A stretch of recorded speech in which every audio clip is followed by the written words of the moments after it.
E aí, meu amigo, você já se perguntou como os sensores de temperatura do ar-condicionado funcionam? Bem, hoje é o dia de descobrir. Vamos explorar as diferenças entre os sensores NTC e PTC.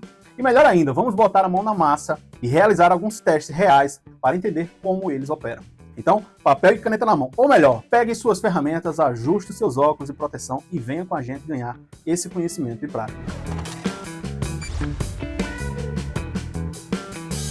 Só que antes de entrar nesse assunto, quero te dar um recado rápido para você que tem interesse em trabalhar com ar-condicionado ou fazer um dinheiro extra no final de semana. Clica no card que está aparecendo aqui em cima do vídeo e vem conhecer o nosso curso de instalação de ar-condicionado. Já são mais de 3.000 alunos formados ganhando dinheiro prestando esse tipo de serviço. Clica aí e saiba mais. Agora sim, meu amigo, vamos voltar ao assunto do vídeo. Antes de entrarmos no tema, é importante entendermos o papel dos sensores de temperatura. Estes dispositivos detectam a temperatura do ambiente ou em pontos específicos do equipamento. Quando a temperatura muda, o sensor ajusta a sua resistência, comunicando com a placa controle para realizar uma ação correspondente. Por exemplo, ao definir a temperatura desejada para 23 graus no controle remoto, o sensor detecta quando esse valor é alcançado e informa a unidade condensadora para ajustar ou interromper a sua operação. Em resumo, os sensores de temperatura são essenciais para garantir o funcionamento adequado do ar-condicionado, informando a placa de controle quando a temperatura desejada foi alcançada. Beleza. Agora que entendemos a função dos sensores, vamos explorar os tipos de sensores mais comuns encontrados em sistemas de ar-condicionado. Basicamente, temos dois tipos principais, o NTC e o PTC. Mas o que essas siglas significam? NTC se refere ao coeficiente de temperatura negativa. Vamos dar uma olhada no gráfico para compreender melhor. No caso do sensor NTC, observe que a resistência começa alta quando a temperatura está baixa. Conforme a temperatura aumenta, a resistência diminui. Portanto, esse é o princípio do funcionamento do sensor NTC. Agora, no que diz respeito aos sensores PTC, ou coeficiente de temperatura positiva, o funcionamento é um pouco diferente. Conforme a temperatura aumenta, a resistência também aumenta.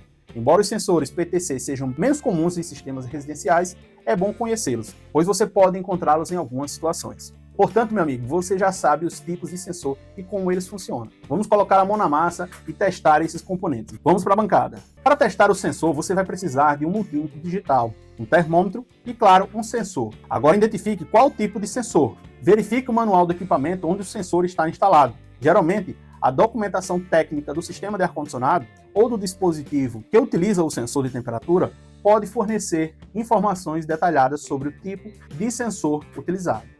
O modo mais simples de testar, embora não seja uma maneira definitiva de determinar o tipo de sensor, você pode realizar um teste preliminar, conectando o sensor a um multímetro e aquecendo ou esfriando gradualmente. Se a resistência aumentar conforme a temperatura aumenta, é provável que seja um sensor PTC. Se a resistência diminuir conforme a temperatura aumenta, é provável que seja um sensor NTC. Selecione a função de medição de resistência, ohms. Geralmente os multímetros têm um seletor de função que permite escolher diferentes tipos de medições. Procure pelo símbolo de ohms, que representa resistência. Gire o seletor do multímetro até que esteja na posição correta para a medição de resistência. Escolha a faixa apropriada de resistência. Os multímetros têm diferentes faixas de resistência para medir valores de resistências variáveis. Selecione uma faixa apropriada de acordo com a expectativa da resistência do sensor de temperatura. Por exemplo, se você espera uma resistência na ordem de quiloohms, selecione a faixa de quiloohms no multímetro. Se não tiver certeza sobre o valor esperado, comece com a faixa mais disponível e ajuste conforme necessário. No nosso caso aqui, vamos utilizar o quiloohm. Certifique-se de que o multímetro esteja conectado corretamente. Se você estiver utilizando pontas de prova, verifique se elas estão corretamente conectadas às entradas do multímetro. Geralmente, a entrada vermelha é para medições de tensão e resistência, enquanto a entrada preta é para terminal comum. Conecte as ponteiras do multímetro nos terminais do sensor. Estabilize o sensor. Antes de fazer uma leitura, permita que o sensor se estabilize em temperatura ambiente. Isso é importante para garantir uma leitura precisa e consistente da resistência inicial do sensor. No nosso caso, vamos utilizar esse copo com água a uma temperatura de 25 graus Celsius. Como a água demora um pouco mais que o ar para alterar a temperatura, fica mais confiável colocar o sensor nela. Leia a resistência no visor do multímetro. Após conectar corretamente as pontas de prova do multímetro aos terminais do sensor de temperatura, você verá a leitura numérica no visor do multímetro. Esta leitura representa a resistência do sensor em ohms.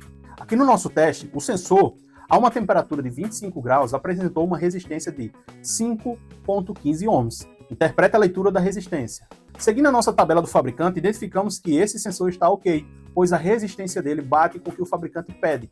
Caso estivesse fora de faixa ou não apresentando nada, é sinal que o sensor precisa ser substituído. A resistência medida dependerá do tipo de sensor de temperatura que você está testando, NTC ou PTC. Se for um sensor NTC, coeficiente de temperatura negativa, a resistência deve diminuir à medida que a temperatura aumenta. Por outro lado, se for um sensor PTC, coeficiente de temperatura positiva, a resistência deve aumentar com o aumento da temperatura. Compare a leitura obtida para os valores de resistência esperados para o tipo específico de sensor de temperatura que você está testando. Esses valores de resistência podem ser encontrados nas especificações do fabricante do sensor. Se a resistência medida estiver dentro dos parâmetros esperados, isso sugere que o sensor está funcionando corretamente. O nosso tipo de sensor é um NTC, então de acordo com ele a temperatura for subindo, a resistência vai caindo e o oposto também acontece. Se fosse no caso de sensor PTC, você teria um aumento na resistência de acordo com o aumento de temperatura, mas esses sensores já não são mais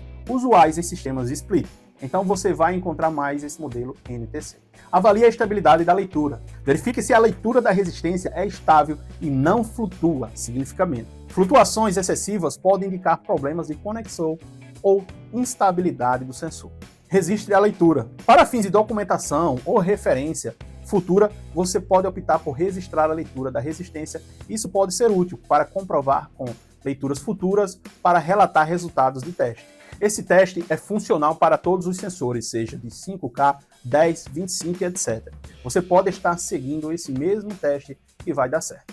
E aí, gostou da dica? Agora quero te dar mais uma dica para você que quer saber como pode começar na área de ar-condicionado amanhã mesmo. Nosso curso Manutenção Caixa Rápido é o mais recomendado do mercado para começar a limpar as máquinas sem necessidade de desinstalação.